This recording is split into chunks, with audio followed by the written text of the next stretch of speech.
Takshashila education point. I am S C Srivastava, your physics teacher. बच्चों, आप कैसे हो? मैं उम्मीद करता हूँ कि सभी बच्चे बहुत अच्छे होंगे।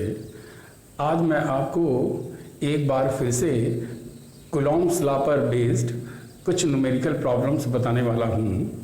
मैंने आपको ये बताया था पिछले वीडियो लेक्चर में कि आप वेक्टर एनालिसिस को रिवाइज करेंगे तो हमारा ये लेक्चर और अच्छी तरह से समझ में आएगा। मैं उम्मीद करता हूँ कि सभी लोगों ने रिवाइज किया होगा। तो आज मैं इसी वेक्टर एनालिसिस पर बेस्ड कूलॉम्स लॉ से रिलेटेड कुछ प्रॉब्लम्स बताने जा रहा हूँ। पहला प्रॉब्लम मेरा ये है कि consider a 3 charges plus Q and plus Q minus Q placed at vertices of an equilateral triangle as shown in figure. What is force on each charges? ये प्रॉब्लम आपका NCERT पर है। यहाँ आप देख रहे हैं 3 चार्जेस प्लस क्यू और माइनस क्यू दिया हुआ है और ये एक इक्विलेटरल ट्रायंगल यानी समबाहु त्रिभुज पे इस तरह से कुछ लग रहे हैं। अब मैं ये पता करने की कोशिश करूंगा कि इसके तीनों वर्टिसेस पे किस तरह से फोर्स अप्लाई होता है। आप जानते हैं कि अगर मैं इस ए पर ले लूँ फोर्सेस, तो ए पर देखिए प्लस क्यू के नाते जो फोर्स लगेगा वो फोर्स ऑफ अट्रैक्शन होगा, इसलिए इसके फोर्स का डायरेक्शन जो होगा वो इस साइड में होगा। अगर मैं इस दूसरे चार्ज के साथ लेता हूँ तो यहाँ माइनस क्यू, यहाँ प्लस क्यू, तो यहाँ भी आपको इस तरह से फोर्स का डायरेक्शन मिल जाएगा। अगर सपोज करता हूँ कि ये F1 है और ये F2 है, तो फिर ये पता चल रहा है कि इस A पर जो टोटल फोर्स है वो F1 F2 है। अब अगर इसका रिजल्टेंट फोर्स हमें चाहिए तो जाहिर है कि इसको हम लोग वेक्टर में पढ़ चुके हैं कि किस तरह से इक्विलिब्रियम कंडीशन में इसका रिजल्टेंट फोर्स लगेगा। तो देखिए, अगर आप ध्यान से देखें तो यहाँ पर मैं एक इस तरह से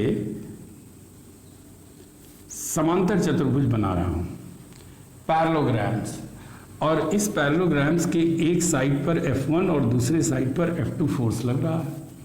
आप जानते हैं कि F1 हो या F2, ये दोनों फोर्सेस इक्वल होंगे क्योंकि इनके मैग्नीट्यूड अगर देखा जाए तो सेम है, minus Q plus Q, minus Q plus Q. और अगर ये साइड्स A और A हो तो इक्विलेटरल ट्रायंगल होने के नाते तीनों साइड्स इक्वल होंगी। तो इसका मतलब इस पर जो फोर्स लगेगा वो 1/4 पाई एप्सिलॉन नॉट के Q1 Q2 by R square यानी A स्क्वायर। यहाँ पर आप देख रहे हैं कि जो माइनस चार्ज है उसको भी मैंने प्लस में लिया है। तो मैं आपको बताना चाह रहा हूँ कि अगर रूल्स ऑफ वेक्टर कोई भी यूज़ करेंगे, चाहे पैरेललोग्राम्स या रिजॉल्विंग कंपोनेंट या आपका लामीज़ थ्योरम, तो उसमें आप स्केलर फॉर्म में ही लेंगे। तो उस समय आपको चार्जेस चाहे प्लस का हो या माइनस का हो, आपको फॉर्मूले में केवल और केवल प्लस में लेना है। तो ये F1 और F2 हो गया।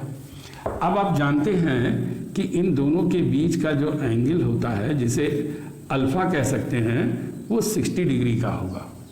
तो आप देखिए कि यहाँ P इक्वल टू, अगर मैं F1 सपोज कर लूँ और Q equal to F2 suppose कर लेता हूँ, तो R इज इक्वल टू, अगर F मान लिया जाए जो रिजल्टेंट फोर्स है उसका डायरेक्शन इधर है, और ये मान लेता हूँ F, तो अगर इसे F मान लें तो इनके बीच का एंगल जो दिया हुआ है वो 60 डिग्री है।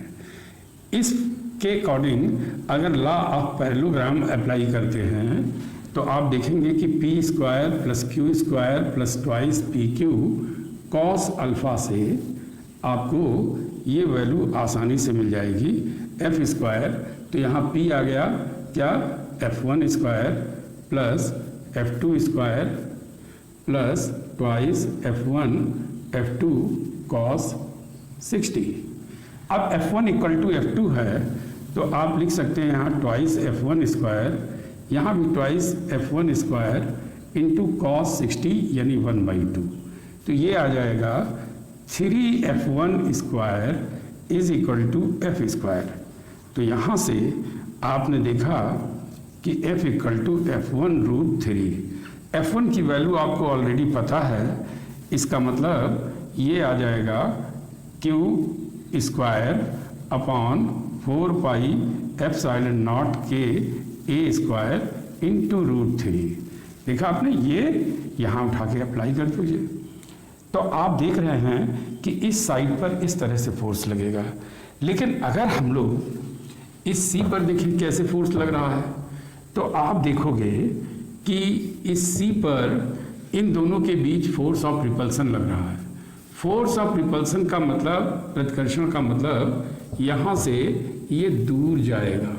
तो इस तरह से F1 फोर्स ये हो गया अगर, और अगर ध्यान दें तो इन दोनों के बीच फोर्स ऑफ अट्रैक्शन लगेगा तो ये इस साइड में लगेगा, क्योंकि फोर्स ऑफ अट्रैक्शन है, आप देख रहे हैं ना। तो ये अपनी ओर ले जाएगा और ये वाला चार्ज दूर भगाएगा। तो इसका मतलब ये हुआ कि अब जो मिलेगा आपको कुछ इस तरह से मिलेगा। और मैं कहना ये चाहता हूँ कि अगर यहाँ भी उसी तरह से हम पैरेललोग्राम बना दें, पैरेललोग्राम का मतलब होता है इसके पैरेलल ये और इसके पैरेलल अगर दिख रहा है तो बहुत अच्छी बात है, अगर नहीं दिख रहा है तो आप इसको इस तरह से बना सकते हैं। तो एक F1 फोर्स हो गया, एक F2 हो गया और ये इसका रिजल्टेंट हो गया। तो आपने क्या देखा कि यहाँ पर जो रिजल्टेंट फोर्स होगा F वो इस डायरेक्शन में जा रहा है। अब जरा ध्यान देने की बात क्या है कि F1 और F2 फोर्सेस तो हमारे उतने ही होंगे, इसलिए कि न्यूमेरिकल वैल्यू दोनों की सेम दे रखी है। लेकिन आप यहाँ पर ये जरूर देख रहे हैं कि अगर अल्फा की वैल्यू लें, यानी ये वैल्यू लें, तो आप देखोगे कि ये वैल्यू 120 हो जाएगा। क्यों हो जाएगा 120? क्योंकि आपको पता है ये 60 का है, तो रिमेनिंग एंगल 120 का हो जाएगा। इसका मतलब ये हुआ कि इस बार अगर अल्फा की वैल्यू देखेंगे तो 120 मिल जाएगा। और ऐसे में यहाँ पर मैं बता देता हूँ, ऐसे में अल्फा अगर 120 है तो बाकी सारी वैल्यू सेम है। इसका मतलब हुआ कि अगर हम एक बार फिर पैरेललोग्राम यूज़ करें, R square equal to P square plus twice PQ cos alpha, तो आप देखोगे कि F square equal to F1 square plus F2 square plus twice F1 into F2 cos 120 हो जाएगा। F1 इक्वल टू F2 के है, इसलिए आप यहाँ ट्वाइस F1 स्क्वायर लिख सकते हैं, यहाँ भी ट्वाइस F1 स्क्वायर और यहाँ कॉस 120 होगा -1/2। इसका मतलब क्या हुआ कि अगर आप F स्क्वायर निकालेंगे तो ये ट्वाइस F1 स्क्वायर आएगा और यहाँ से ये कैंसिल हो जाएगा तो -F स्क्वायर F1 स्क्वायर। तो इस तरीके से ये F1 square equal to F square या F इक्वल टू F1, या आप यहाँ पर 1/4πε0 के Q square by A square ले सकते हैं। इसी तरह से बिल्कुल आप यहाँ पर देखोगे, बिल्कुल इसी तरह से फोर्स लगेगा। यहाँ फोर्स ऑफ रिपल्सन होगा, यहाँ फोर्स ऑफ अट्रैक्शन होगा, और फिर इसको रिजॉल्व करेंगे आप तो आप देखेंगे कि एक बार फिर से लॉ ऑफ पैरेललोग्राम बहुत आसानी के साथ अप्लाई हो सकता है। अब देखिए, ये तो NCERT प्रॉब्लम थी। एक प्रॉब्लम मैं और बताना चाह रहा हूँ जो IIT JEE में भी आ चुका है। तो थोड़ा सा टिपिकल प्रॉब्लम होगा, लेकिन अगर आप समझना चाहेंगे तो बहुत अच्छी तरह से समझ में आएगा। और प्रॉब्लम क्या है कि 2 identical charged spheres are suspended in a air by strings of equal length। सबसे पहली बात क्या है, equal length, and make an angle 30 degree with each other. When suspended in a liquid of density 800 kg per meter cube, the angle remains same. यानी ये बात भी ध्यान रखनी है, remain same. What is the dielectric constant of liquid? ये आपको बताना है. यहाँ पर पूरी प्रॉब्लम को समझने के लिए कहता क्या है कि अगर आपके पास कोई दो स्ट्रिंग्स हैं और समान लंबाई की हैं और उसमें आपके दो स्फीयर्स कुछ इस तरह से हैं, एक स्फीयर ये और एक स्फीयर ये इस तरह से लगे हुए हैं, और इसमें ये कहा गया है कि अगर आइडेंटिकल चार्ज स्फीयर है, यानी एक जैसा दोनों पर चार्ज है और दोनों एक जैसे हैं, तो अगर एक जैसा दिख रहा है तो बहुत अच्छी बात है, और अगर नहीं दिख रहा है तो आप मान लो कि ये दोनों स्फीयर्स एक जैसे हैं. ठीक है, इसको एक पॉइंट से सस्पेंड कर दिया गया है, लेंथ दोनों की सेम है. अगर मैं ये कहूँ कि फोर्स ऑफ रिपल्सन की वजह से इन दोनों के बीच का डिस्टेंस r हो जाता है. क्यों हो जाता है? क्योंकि आपको पता है इस पर भी और इस पर भी चार्ज सेम है. ठीक है, तो फर्स्ट एट ऑल ये सोचने की कोशिश करेंगे कि इसके ऊपर फोर्सेस कितने लग रहे हैं, और ये मान के चलेंगे कि ये अभी एयर में है. जब एयर में है तो इस पे फोर्सेस कितने सारे लग रहे हैं, इनको जरा देखा जाए. तो देखिए, सबसे पहला जो फोर्स लगेगा वो फोर्स ऑफ रिपल्सन Fe होगा, यानी एक तरह से देखा जाए तो रिपल्सिव फोर्स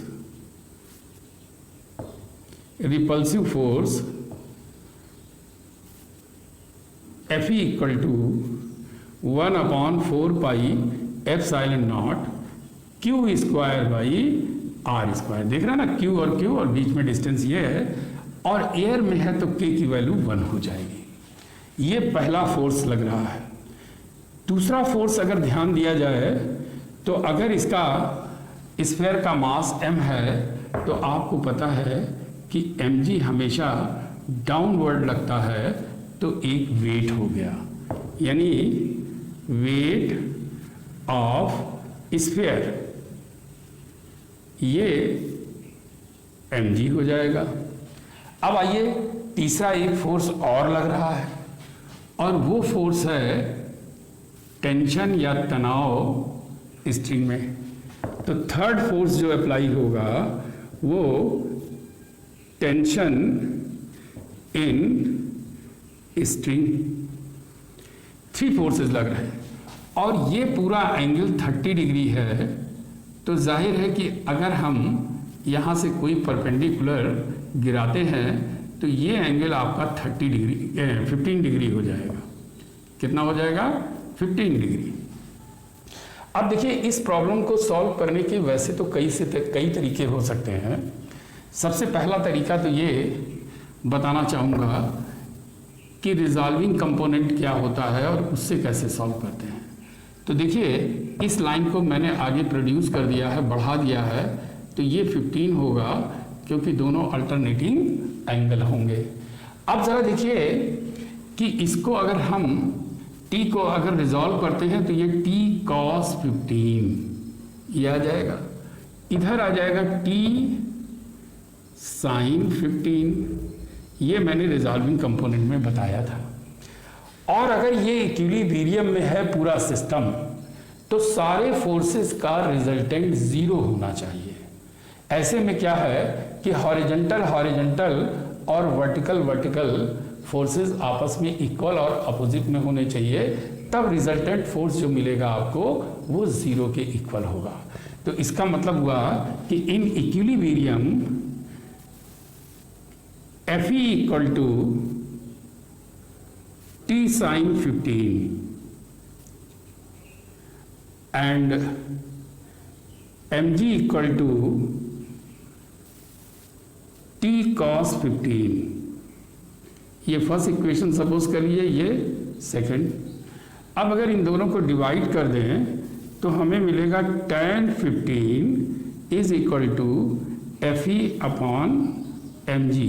ये इक्वेशन नंबर ए सपोज कर लीजिए, ठीक है। अब देखिए प्रॉब्लम हमारा यही है, सब कुछ यही है, केवल इतना हो गया कि ये पूरा सिस्टम, ये पूरा का पूरा सिस्टम लिक्विड में डाल दिया गया है और उस लिक्विड में जिसकी डेंसिटी 800 kg पर मीटर क्यूब दी है। तो इसका मतलब क्या हुआ, आपने पढ़ा था आर्किमिडीज प्रिंसिपल, और अगर इसमें प्रॉब्लम होती है तो अगले आने वाले वीडियो लेक्चर्स में मैं इसको भी इंक्लूड करूंगा। उसमें क्या होता है कि जब कोई बॉडी किसी लिक्विड में इमर्स की जाती है तो उसका वेट कुछ लॉस हो जाता है। ये loss of weight is equal to weight of displaced liquid, यानी उस लिक्विड को विस्थापित जितनी मात्रा में कर देगा ये स्फीयर, वो वेट, उतना वेट का लॉस हो जाता है। ये छोटा सा कॉन्सेप्ट इसमें यूज करेंगे। तो देखिए अब ये पूरा सिस्टम लिक्विड में है। अगर ये पूरा सिस्टम लिक्विड में है तो जाहिर है कि अब जो यहाँ फोर्स होगा वो बदल जाएगा, Fe डैश हो जाएगा। क्यों? क्योंकि अब एयर नहीं है तो K की वैल्यू 1 भी नहीं हो सकती। इसका मतलब क्या हुआ कि अब जो मिलेगा वो Fe dash equal to 1 upon 4 pi epsilon naught के Q square upon r square. ये आर स्क्वायर क्यों होगा? क्योंकि ये प्रॉब्लम कहता है कि एंगल रिमेन सेम, तो एंगल इसका मतलब इसमें नहीं बदल रहा है, तो अभी भी ये 15 ही होगा। और अगर ध्यान से देखा जाए तो इस टेंशन में थोड़ी कमी हो जाएगी। क्या कि अगर वेट लिक्विड में कम हो जाता है तो इसका मतलब हुआ कि टेंशन भी बदल जाएगा। सपोज कर लीजिए T डैश हो गया और यहाँ पर मास भी बदल जाएगा, तो सपोज M डैश G हो गया।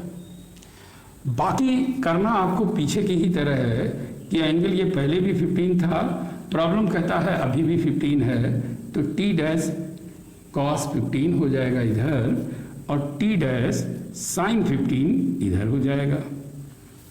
तो इस तरह से आपने क्या देखा कि ये बिल्कुल पिछले फिगर की तरह सब डिफाइन करना है आपको। अब जरा देखिए इसमें क्या करेंगे, जैसे Fe dash is equal to T dash sine 15 हो जाएगा इक्विलिब्रियम पोजीशन में, और mg dash is equal to T dash cos 15 हो जाएगा। ये हॉरिजॉन्टल में है और वर्टिकल में है, हालांकि हॉरिजॉन्टल कंपोनेंट है। इन दोनों को फिर से डिवाइड करेंगे तो अब मिलेगा tan theta equal to, theta कह लीजिए या 15 is equal to Fe dash upon m dash g। तो इस तरह से एक इक्वेशन और आपको मिल गई। यहाँ आप लेफ्ट हैंड साइड देख रहे हैं इक्वल है, इसका मतलब अगर मैं इसे इक्वल कर दूं तो यहाँ पर एक रिजल्ट मिलेगा। वो क्या है कि Fe upon mg is equal to Fe dash upon m dash g। इधर मैं Fe अपॉन Fe डैश कर दूं और इधर mg upon m dash g कर दूं, तो देखिए यहाँ पर जो समझने वाली बात है वो ये कि आपको पता है, अब ये मैं आर्किमिडीज प्रिंसिपल बता रहा हूँ कि पूरा वेट अगर मैं एयर में इस स्फीयर का लेता हूँ तो ये मिलेगा volume into density rho into g. यहाँ मैं कहना चाहता हूँ कि रो जो आपका है वो 1600 kg पर मीटर क्यूब यानी स्फीयर के मटेरियल का है, ये होगा। वॉल्यूम इसका मैं 20 सपोज कर लेता हूँ। इसके बाद इस स्फीयर के द्वारा जो हटाया गया लिक्विड है उसका तो V स्फीयर के बराबर ही होगा, सिग्मा हो जाएगा लिक्विड का डेंसिटी। तो अभी हटाए गए लिक्विड का द्रव्यमान हो गया और यहाँ G कर देंगे तो ये वेट हो गया। तो इस तरह से ये रिजल्टेंट फोर्स मिल जाएगा। यहाँ सिग्मा क्या है, लिक्विड की डेंसिटी है जो 800 kg पर मीटर क्यूब दे रखी है। अब अगर मैं इन दोनों का यानी जिस तरह से दिया गया है उस तरह से V इंटू रो कॉमन ले लूँ और साथ में उसके G भी कॉमन ले लूँ तो ये 1 माइनस सिग्मा अपॉन रो के इक्वल आ जाएगा। ये आपको पता है V इंटू रो क्या है, स्फीयर का मास, तो ये mg हो जाएगा 1 माइनस सिग्मा अपॉन रो। और अगर ध्यान से देखें तो ये फोर्स अब जो आपको मिल रहा है वो m डैश g के बराबर हो गया। क्यों? जो लिक्विड में वेट होगा वो ये होगा। इससे ये पता चलता है कि m dash g equal to ये है, m अपॉन m डैश आ गया और m डैश की वैल्यू भी दे रखी है।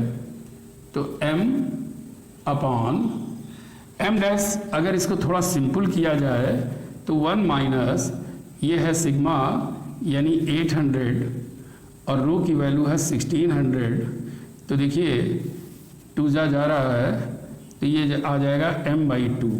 तो m डैश की वैल्यू आ गई m/2।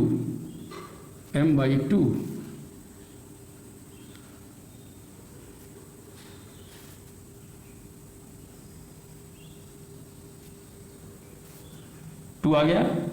और अगर इसे सॉल्व करें तो यहाँ पर आपको 1/4 pi epsilon naught Q square by R square और यहाँ मिल रहा है 1/4 पाई एप्सिलॉन नॉट के Q square by R square is equal to 2।